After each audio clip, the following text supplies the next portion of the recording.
Billy, can you talk about Wilf and your attraction to that role? I had no attraction to the role at all. I just take what I can get. Yeah, he seemed like a nice guy. I think all institutions need a guy like that, whether it's prison or a factory or a sweetie shop. If you're stuck in there all day, you know, you need somebody to lift the atmosphere every now and again.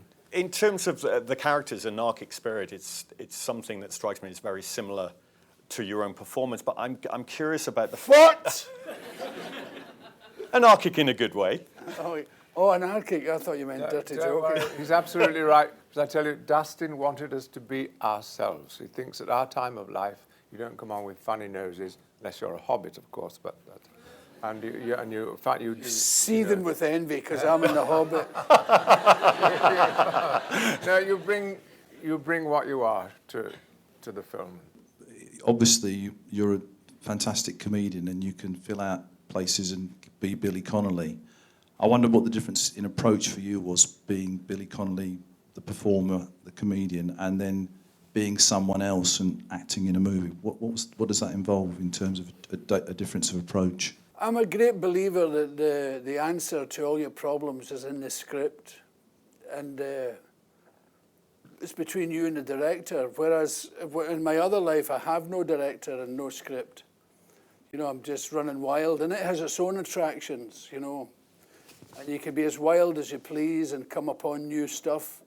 But when you're searching for, you know, who you are and what you're supposed to be doing, the answer's invariably in the book, you know.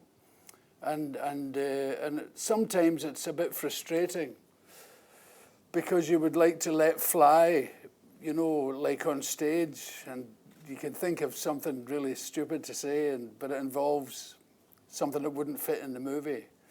But I think between the book and the director, I get all the direction that I need to do it. I don't lie in angst in my trailer trying to get into character, you know, and I don't stay in character when I'm off the stage, and I don't like people who do.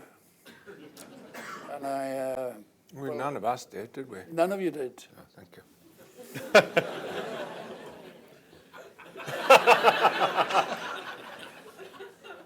I'd just like to ask you both, do you think the British film industry is more open to using actors and actresses of an older, more mature type than Hollywood ever will?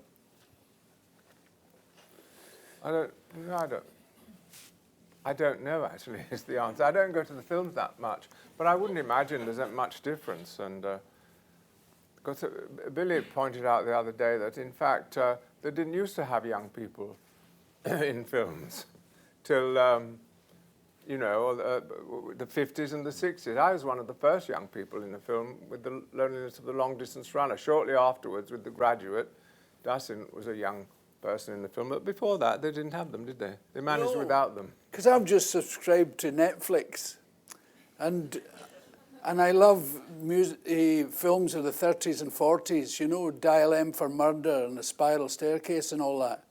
There's no young people in them, except when there's a child, you know. Everybody's ancient, and it works great. The leading man's usually in his 60s, strutting around. Everybody's smoking. And the leading lady, the crumpet, is usually about 45, you know. And it works brilliantly. And then when it came about the 1950s, I think they discovered teenagers. They were kind of invented the word, and then the type of person to take the word's place. And they started putting all these young people in movies. It's not as if it would be a hard task employing older people. They've done it before. Just a question for Billy and Tom, just picking up on a couple of themes in the film.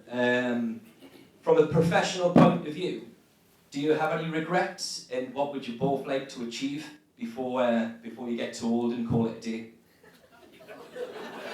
Not that that's going to be in the near future. And we'd like to thank Samaritans for turning up this evening. My God. Well, I'd like to take the chance to come out now that...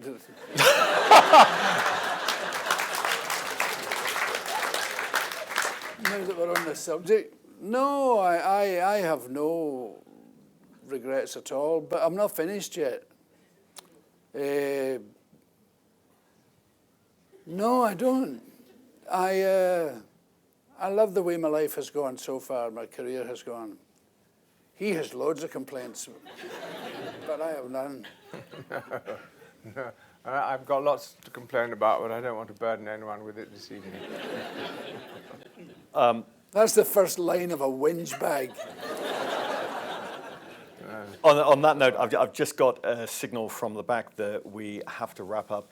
I would like to thank Momentum, BAFTA, who helped organise this evening, and also the Cornerhouse. But most of all, can you please join me in thanking Sir Tom Courtenay and Billy Connolly?